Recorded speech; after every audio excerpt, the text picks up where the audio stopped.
ያለፈው ሳምንት ደግሞ ምዕራፍ 2ን ዘጋ አጠቃለ እና ምዕራፍ 2ን ግን ስናጠቃልል ማጠቃለያ ሐሳብ መዝጊያውን አላስቀመጥነውም ነበር እና ዛሬ አይሁድ በድለዋል የሚል ነው። በቃ ምዕራፍ 2 አይሁድ በድለዋል እየተሰማችሁ እንደሆነ ተስፋ አረጋለሁ።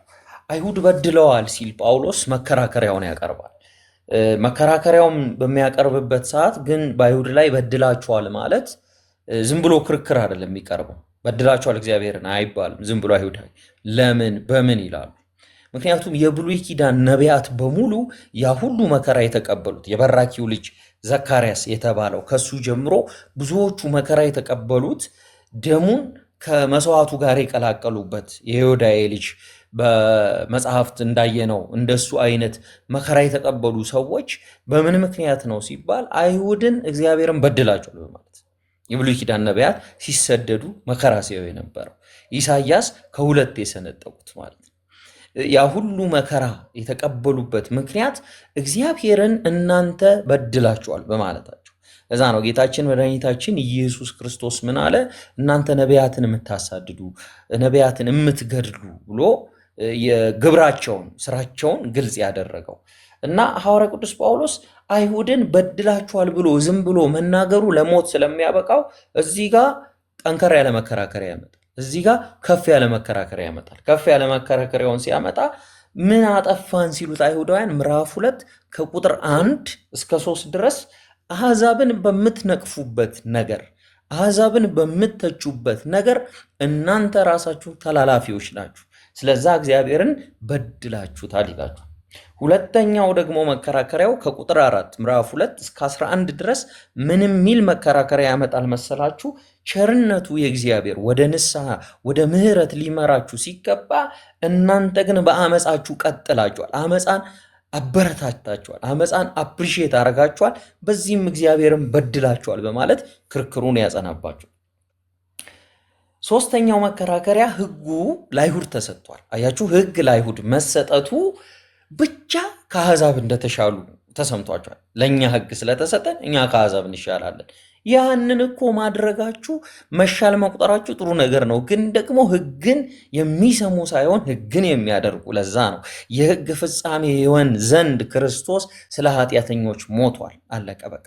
ሕግ በክርስቶስ ኢየሱስ ፈጽሞታል። ስለዛ እናንተ ራሳችሁ ተላላፊዎች ናችሁ ይላቸዋል። ውጫዊ ደግሞ ሰውነታቸውን በግርዘት ይጠብቃሉ፣ የእግዚአብሔርን ሕግ ደግሞ ያሰድባሉ። ጳውሎስ በእነዚህ ሁሉ ክስ ምክንያት ፍርድ ቤቱ ግራና ቀኙን ክርክር ተመልክቶ ይላል።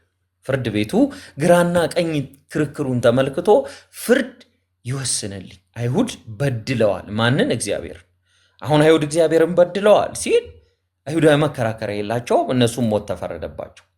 ምዕራፍ 3 ላይ የዛሬው ትምህርታችን ላይ ስንመጣ የሮሜ መጽሐፍ ምዕራፍ 3 ወንድሞቼና እህቶቼ በእግዚአብሔር ፊት ዓለም ሁሉ ጥፋተኛ። በጣም ጆሮአችሁን ከፍታችሁ ለምትስሙኝና ለምትጽፉ ሰዎች ምዕራፍ 1 የአሕዛብ በደል፣ ምዕራፍ 1 የአሕዛብ በደል፣ በአሕዛብ በደል ምክንያት ሞት ተፈርዷል።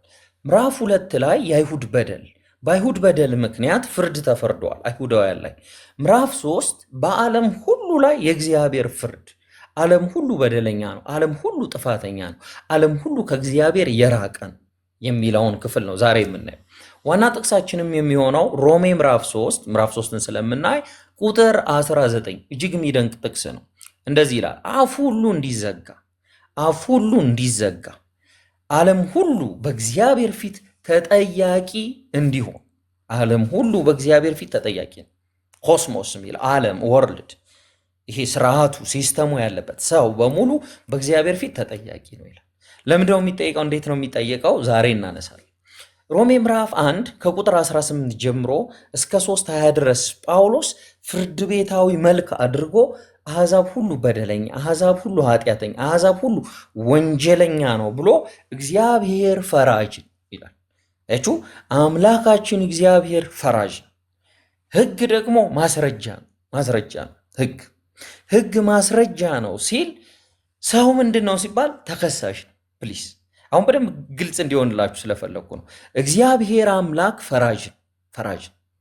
እግዚአብሔር ስንል ኦንቶሎጂካል እያለን ኦንቶሎጂካል ፈንክሽናል ላይ አይደለም እያወራን ያለ ነው። እግዚአብሔር ስንል ጋድ ሄድ የምንለው ጋድ ደ ፋዘር ጋድ ደ ሰን ኤንድ ጋድ ደ ሆሊ ስፒሪት ዋን ጋድ ኢን ትሪ ፐርሰን የምንለው ማለት ነው። ትሪ ፐርሰን።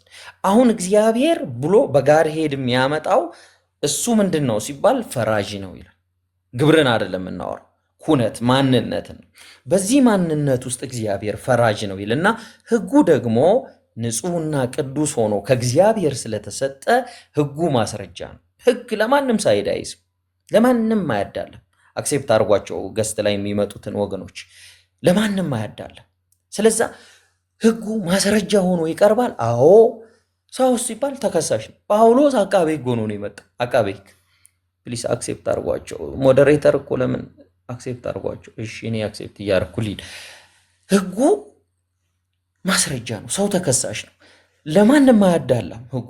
ጳውሎስ እንደ አቃቤ ህግ ሆኖ ቀርቧል። ጳውሎስ ሚውት አድርጊልኝ ኤልሲ ከተሰማሽ።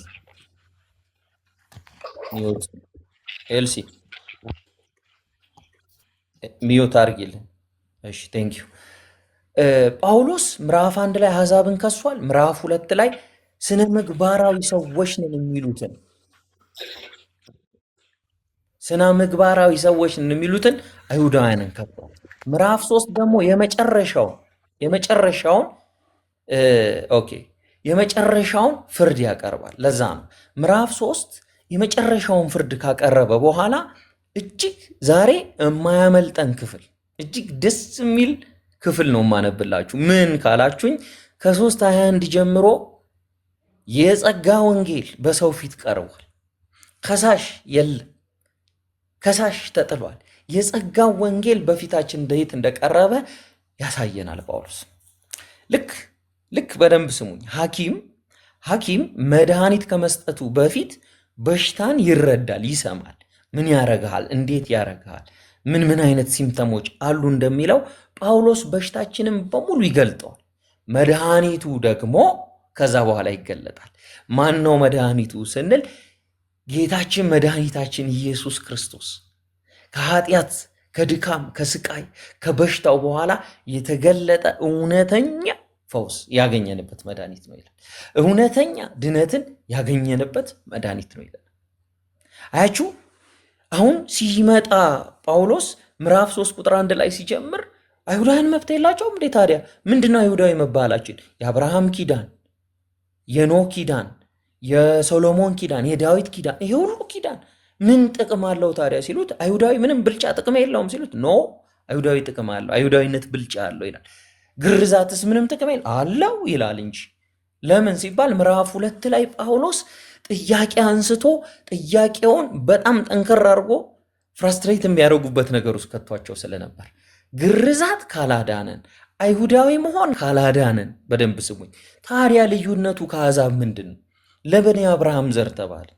ለምን የኪዳን ሰዎች ተባልን? በሚሉበት ሰዓት ሐዋርያው ቅዱስ ጳውሎስ የአይሁድን ልዩ መብት አይክድም፣ መብታቸውን አይክድም። መብት አላችሁ ይላቸው። መብታችሁ ግን ይሄ የሚካድ አይደለም። ነገር ግን መብት ከመዳን ጋር አንድ አይደለም። አያችሁ፣ በጣም ብዙ ሰው መብትና መዳን ተምታቶበታል። መብትና መዳን አንድ አይደለም። እነሱ መብታቸው እንደ ድነት ቆጠሩት። እግዚአብሔር እድል መስጠቱን እንደ ዳኑ በቃ እንደ በቁ ቆጠሩት። ለዛ ነው አንዳንዴ ከክርስቲያን ቤተሰብ መወለድ በራሱ አያድንም። ፎርዛት ማተር ወደኛ እናምጣው።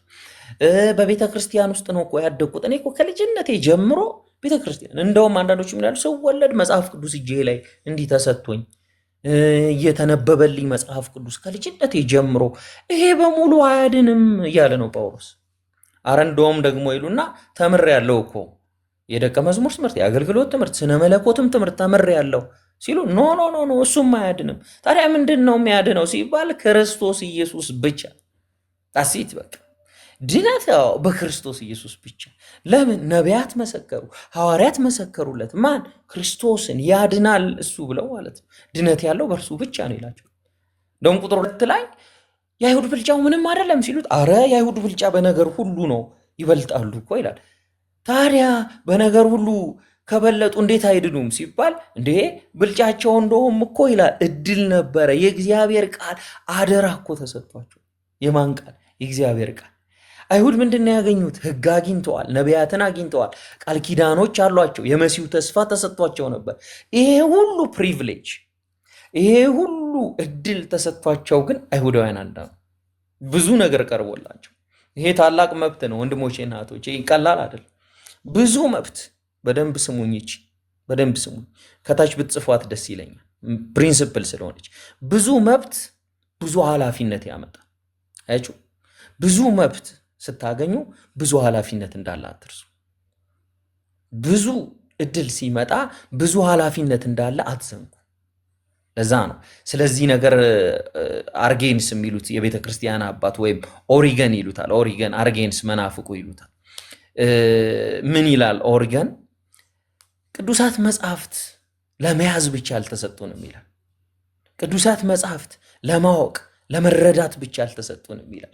ታዲያ ለምን ተሰጡን ስንለው ኦሪገን ለመታዘዝ ተሰጡን ይላል። አያችሁ፣ የእግዚአብሔር ቃል የተሰጠን የምንይዘው ሼልፍ ላይ የምናስቀምጠው የምንሳለመው ጉዳይ አይደለም፣ የምንኖርበት ጉዳይ። ስለዛ ለመብት ተሰጥቶን አይደለም፣ ለህይወት ለመታዘዝ ተሰጥቶናል። አሁን ከቁጥር 3 ይጀምርና ጳውሎስ የእግዚአብሔር ታማኝነት እየዘገየ ነው የሚደርሳችሁ እንዴ? እየዘገየ ነው የሚደርሳችሁ ነው? በስነ ስርዓት እየሄደ ነው?